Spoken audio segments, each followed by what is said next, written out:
Okay, so the car right now is sitting on my desk, and I'm going to rotate it. So as I rotate it, what we can see here is that it's so perfectly in sync is the ultrasonic sensor on screen and here. So as I rotate it, the camera is going to pan inside of Unity, and now I'm going to just manually, so I don't have to move the car, I'm going to just manually rotate the wheel.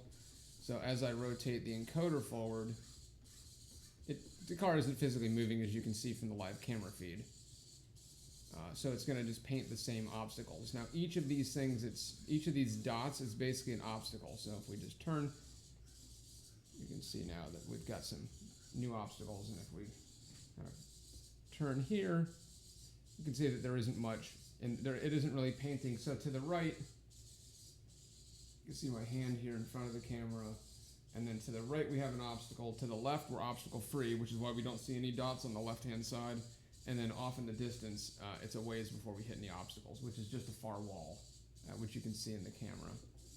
So I'll just turn this back over to the left, and we can kind of just pick a new direction to go into.